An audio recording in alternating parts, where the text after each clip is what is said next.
নমস্কার, আপনারা দেখছেন এবং অর্জুন।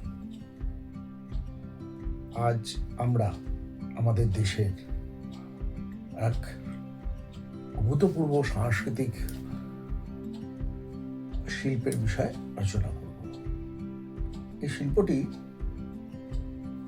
একসময় আমাদের দেশ থেকে উঠেই গিয়েছিল প্রায়, কারণ বয়ন শিল্পের সঙ্গে জড়িয়ে রয়েছে, বয়ন শিল্পের ডিজাইনের সঙ্গে জড়িয়ে রয়েছে এই রোগন শিল্প।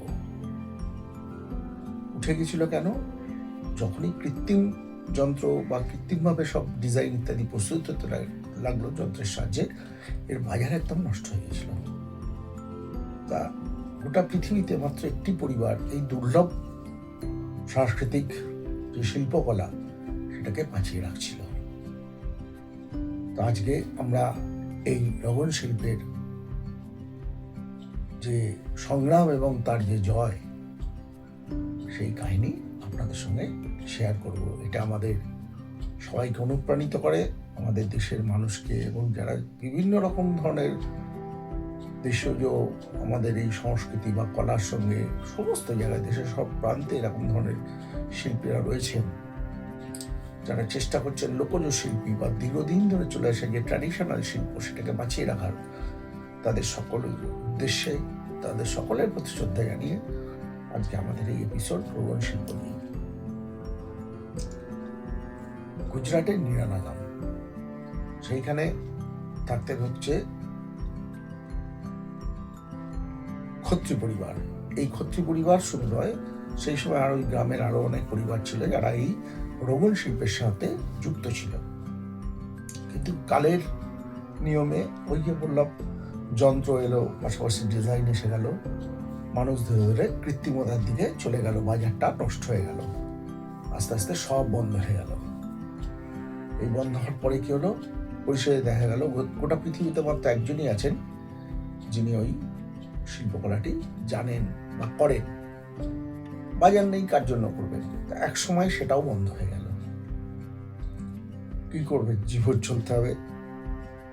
উনি চলে গেলেন মুম্বাইতে কাজের সন্ধানে, দিয়ে ভিন্ন পেশায় উনি কাজ করতে লাগলেন। কি করবেন, জীবনযাত্রা বড় কঠিন। পরবর্তীকালে কোনো একটা যোগসূত্রের দ্বারা তিনি পুনরায় ফিরলেন, কারণ উনি যে স্বপ্ন দেখতেন, এটাকে বাঁচাবো, এই শিল্পকলাকে বাঁচাতে হবে, এটা আমাদের দেশের সাংস্কৃতিক একটা সম্পদ। তো উনি স্বপ্ন দেখতেন এটাকে বাঁচানোর। তো উনি পুনরায় গুজরাটে নিরানাগামে ফিরে আসেন, নতুন করে শুরু করেন শিল্পকলা তৈরি, চারিদিকে ব্যানার দেওয়া, পোস্টার দেওয়া, ছোট ছোট মেলা শিল্পে অংশগ্রহণ করা, নতুন করে এটার প্রচার শুরু করেন। লড়াই চলতে থাকে। এইবার কি হয়, 2014 সালে আমাদের প্রধানমন্ত্রী মার্কিন যুক্তরাষ্ট্রে যান। তখন উনি এই নিরনা শিল্পের দুটি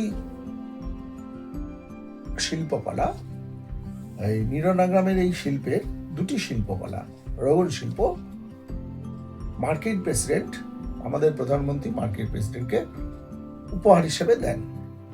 এটা হচ্ছে সব থেকে মূল্যবান একটা শিল্পকৃতি বলা হয়, দ্য লাইফ অফ ট্রি। আপনারা দেখতে পাচ্ছেন ছবিতে, এটা দেয়া হচ্ছে। তা এর ফলে কি হয়, এই শিল্পকলা সম্পর্কে ভারতের প্রধানমন্ত্রী, মার্কিন যুক্তরাষ্ট্রের প্রেসিডেন্ট বারাক ওবামাকে এটা দিয়েছেন, ফলে মানুষের মধ্যে একটা উৎসুকতা বেড়ে যায়, আগ্রহ তৈরি হয় শিল্পটাকে নিয়ে। এবার ধীরে ধীরে জানাজানি হয়, ফলে এই শিল্পের কদর আন্তর্জাতিকভাবে এই উপহার দেওয়া নেওয়ার মধ্যে দিয়ে নতুন করে প্রতিষ্ঠিত হয়, মানুষের নজরে আসে, গোটা পৃথিবীব্যাপী মানুষের নজরে আসে, এবং ধীরে ধীরে এর ক্ষেত্রটা অনেক বিশাল হয়ে যায়। এর ফলে এইবার আসুন আমরা এটা কিভাবে তৈরি হয়, ব্যাপারটা কি একটু দেখি। শিল্পী এটাকে তৈরি করেন। দেখুন, ঘটনা হচ্ছে যে এটারও কিন্তু মূলগত বিষয় হচ্ছে রং। রংটা কিভাবে তৈরি হয়? রং কিন্তু দেশজ উপাদান দিয়েই তৈরি হয়। তেল, মূলত আমরা যে তেলটা বলি ক্যাস্টর অয়েল, ক্যাস্টর অয়েলকে একটা সুনির্দিষ্ট অনুপাতে, এগুলো বীজ আছে, ক্যাস্টর অয়েলের যে বীজ আছে আপনার, এই আমরা যাদেরকে ভেরেন্ডা গাছ ইত্যাদি বলি, এই ভেরেন্ডা গাছের যে বীজ, এই বীজটাকে একটা নির্দিষ্ট উত্তাপে এটাকে ফোটানো হয়। যাই হোক, এটা কিন্তু আমি যেটা পড়েছি মারাত্মক বিষ, ফলে এটা এক্সপার্ট ছাড়া কিন্তু কেউ করে না। ওরাই জানে কতটুকু তাপমাত্রায় এবং কোথায় করতে হবে, তার একটা সুনির্দিষ্ট জায়গা থাকে। কারণ এই যে বাষ্পটা বেরোয় সেটাও বিষাক্ত, ফলে ওইখান থেকে প্রথম বিষটাকে বাদ দিয়ে দেওয়া হয়।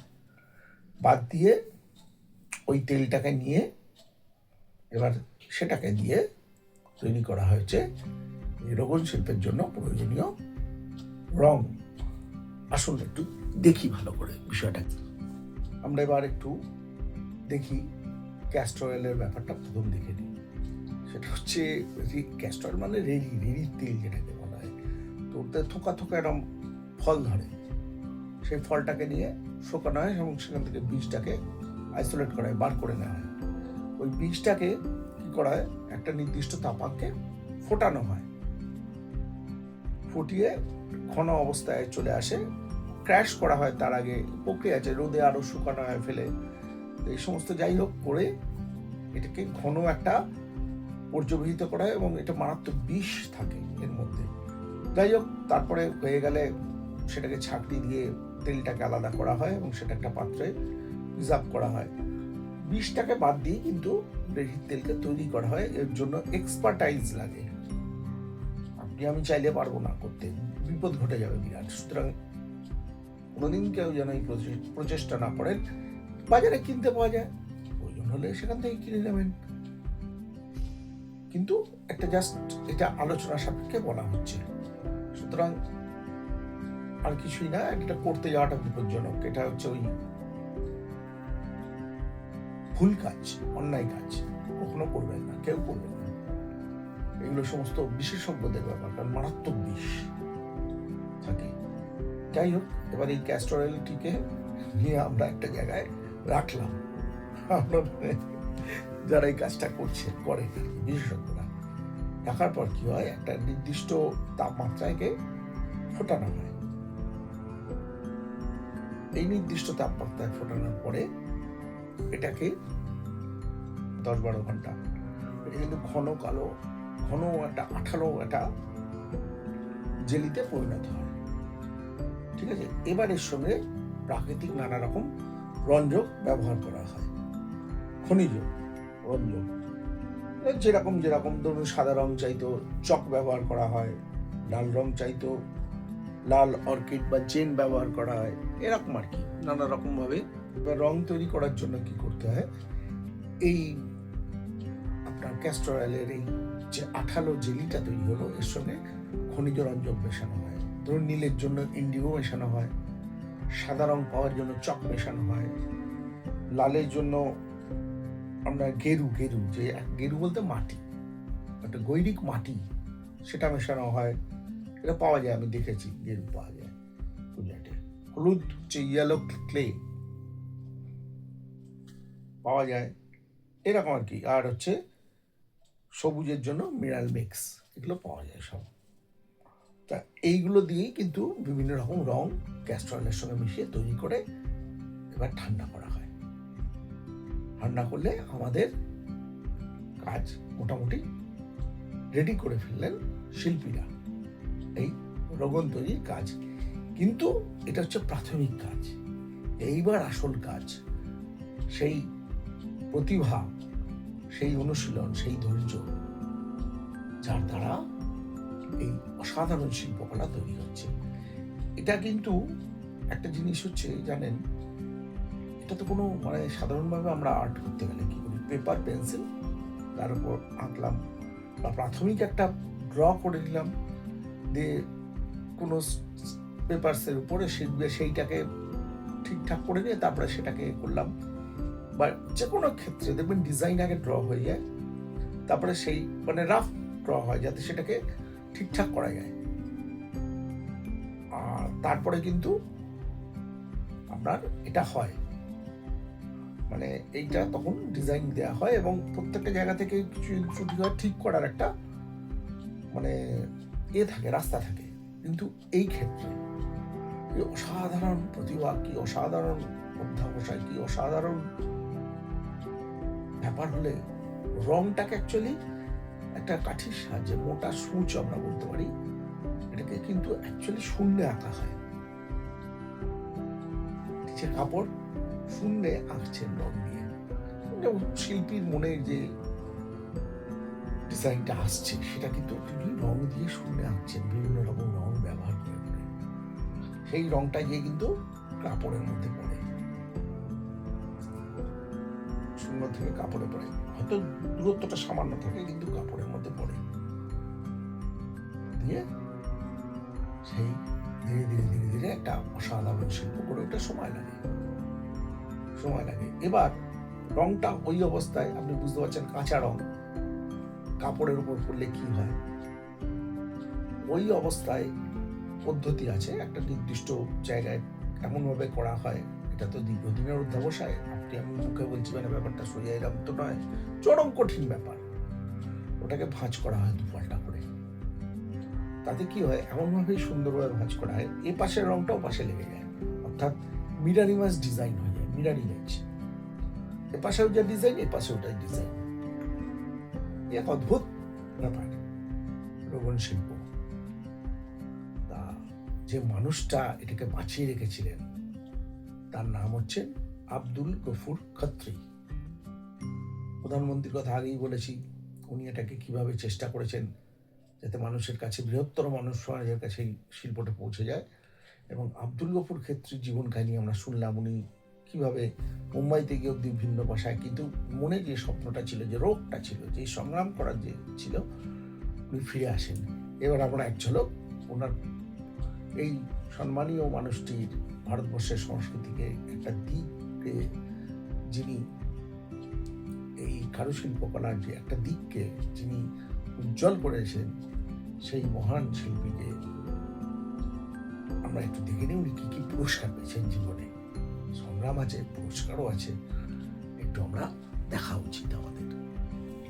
আব্দুল গফুর খত্রি, উনি 1997-এ প্রথম জাতীয় পুরস্কার পান, ন্যাশনাল অ্যাওয়ার্ড। তারপরে 1988-এ উনি স্টেট লেভেল পুরস্কার পান, স্টেট পুরস্কার সেটা গুজরাটে। তারপরে 2019-এ উনি কিন্তু পদ্মশ্রী পান, এটা খুব আনন্দের বিষয়। এবং এছাড়াও গুজরাট ট্যুরিজম এবং ট্যুরের পক্ষ থেকে উনি এক্সেলেন্স অ্যাওয়ার্ড পান 2021-এ। পুরস্কার উনি পেয়েছেন, পদ্মশ্রী পুরস্কার পাওয়াটা আমাদের, ওনার সাথে সাথে ওনার কাজের স্বীকৃতি সবাইকে আমরাও আনন্দ পেয়েছি।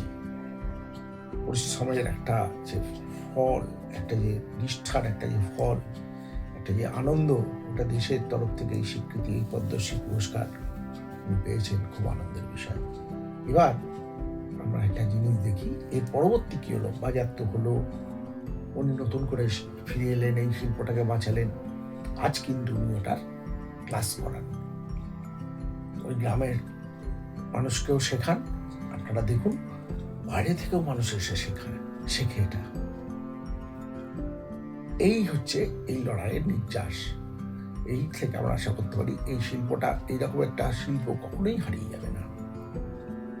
একজন মানুষের নিরলস পরিশ্রম, এতে কিন্তু লেগে রয়েছে নিষ্ঠা, অধ্যবসায়, পরিশ্রম। সুতরাং এই শিল্পটা পৃথিবী থেকে হারিয়ে যাওয়ার সম্ভাবনা কঠিন। শিল্পকলা, কারুশিল্পকলা কিন্তু খুব কঠিন।